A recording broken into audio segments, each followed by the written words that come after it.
Good afternoon. I'm Dr. Sushma Sahithi, and my topic is a clinical study on myopia and its correlation with the axial length of the eyeball and peripheral retinal changes in a tertiary care center. No financial disclosure, no conflict of interest. Myopia poses a serious hazard to global vision health and is responsible approximately 75% of the refractive error related complications. High myopia can have a profound effect on visual acuity of the patient and can cause blindness. Physiological myopia, that is less than -6 diopters, is more prevalent and is considered as normal biological variation. Eyes with more than -6 diopters is high myopia. Exact mechanism is not known, but it is assumed as axial length increases, there is thinning and stretching of the sclera resulting in these changes. Patients with severe forms of myopia are susceptible to retinal changes like retinal detachment and chorioretinal atrophy. Peripheral retinal degenerations are divided into three: intraretinal with white without pressure, white with pressure; vitreoretinal, lattice degeneration, snail tract, retinal holes and tears. Chorioretinal degenerations are paving stone degenerations. Aim of the study is to correlate between myopia and axial length of the eyeball and study the peripheral retinal changes in the myopia. Materials and methods: a cross-sectional study is done on 100 eyes of 50 patients with myopia attending the Department of Ophthalmology in Government Medical College, Srikakulam. Study period is between March 2023 to August 2023. Inclusion criteria is age between 15 to 40 years having myopia more than 1 diopters and cooperative patients. Exclusion criteria is media opacities, corneal lesions, other curvatural index, positional myopia and lens defects. Detailed history is taken, but best corrected visual acuity is done. Amount of myopia is assessed by cycloplegic retinoscopy and autorefraction. Fundus examination is done with indirect ophthalmoscope. Corneal curvature is measured with keratometry. Axial length of the globe is measured by A-scan biometry, and results obtained are statistically analyzed. In the following study, 38% were females and 62% were males. Axial length distribution: maximum axial length are seen between the 27 to 27.99, and myopia grading: low myopia is seen in 23%, moderate myopia 34%, and high myopia in 43%.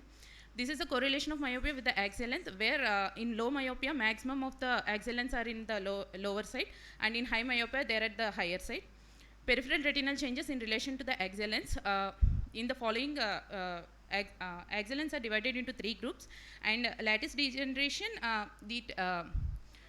it is increases with the increasing axial length. Operculated holes are seen in they do not follow any pattern. White without pressure, they increases with the increasing axial length. Snail tract degenerations are 2%, and pigmented lattice degeneration 1% were observed between the axial length of 22 to 24. And peripheral retinal degenerations in relation to myopia: lattice degeneration are seen more in the high myopia. Operculated holes are equally distributed. White without pressure are increases with increasing axial length. Discussion here: in the study conducted, affected males were 62%, females were 38%. Positive correlation is seen between the axial length and the degree of myopia, and the rule is with every 0.3 mm increase in the axial length, there is corresponding progression of 1 diopter in myopia. There is significant correlation seen between the axial length and white without pressure, and it is seen in the Curlin-DB study, and significant correlation is seen between the increase in the axial length and in the lattice degeneration, with 55% in the higher axial length, and the results are consistent with Pero et al. Retinal holes are 7% were found more in the axial length, higher axial length. Retinal detachment and visual impairment are the major threat to the peripheral retinal changes and myopia. So routine refractive check should be done to check the progression and predicting the degenerative changes in the fundus, and patients were prescribed glasses as needed to fix the refractive errors that occurred due to myopia for correction or treatment. And the conclusion is there is significant positive correlation between the axial length and myopia. There is significant correlation between axial length and peripheral retinal changes, and for the refractive corrections, glasses were prescribed and close follow-up is advised. These are my references. What is your study group? Age group 15 to 40 years. Why didn't you include the children below 15 years? We won't get more the children groups, so I have taken. We have the school-going children, no? I have taken the patients who came to the OPD directly. So. Okay. No, has your study, in your study, is there anything new that is not already known? In low myopia also we have seen the retinal degenerations, ma'am.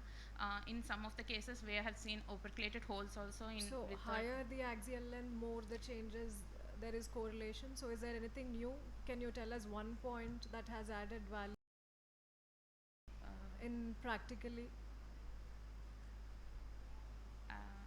As lower myopes also having this retinal degenerations, we have to check the fundus examination irrespective of their years and irrespective of their have to checking even in the lower myopes, so that we can provide any early interventions to prevent the further progression. Okay, all What are right. the retinal lesions you can see in the low myopes? Lower myopes, we can see lattice degenerations are also seen in moderate myopia more, sir. Operculated holes are seen in some of the cases, in 1 or 2 cases, sir.